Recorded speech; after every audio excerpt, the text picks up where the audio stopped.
প্রকৃতিপ্রেমী ও সৌন্দর্য পিপাসু পর্যটকদের জন্য সিলেটের অদূরে দাঁড়িয়ে আছে এক অনন্য আকর্ষণ, টিলাগড় ইকো পার্ক। ঘন সবুজ বন, শতাধিক প্রজাতির প্রাণী আর পাখির কিচিরমিচিরে ভরপুর এই ইকো পার্ক যেন এক জীবন্ত প্রাকৃতিক জাদুঘর। পার্কে প্রবেশ করতেই দর্শনার্থীদের স্বাগত জানায় দীর্ঘ সিঁড়ি।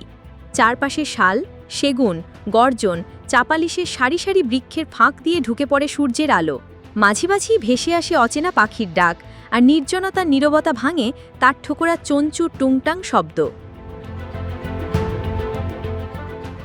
এখানে মিলেছে প্রায় ১৫০ প্রজাতির প্রাণীর বসতি।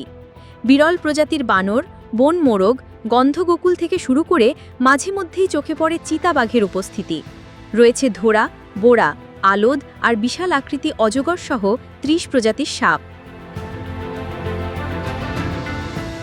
প্রকৃতির এই আশ্চর্য ভুবনে হাঁটতে হাঁটতে ঝরা পাতার মর্মরধ্বনি যেন বলে ওঠে, তুমি এসেছো আমাদের আপন করে নিতে। টিলাগড় ইকো পার্ক শুধু একটি ভ্রমণ কেন্দ্র নয়, এটি এক গভীর প্রাকৃতিক অভয়ারণ্য, যেখানে প্রতিটি মুহূর্ত দর্শনার্থীদের কাছে হয়ে ওঠে স্মরণীয়, আর প্রতিটি দৃশ্য মনে করিয়ে দেয় মানুষ ও প্রকৃতি একে অপরের পরিপূরক।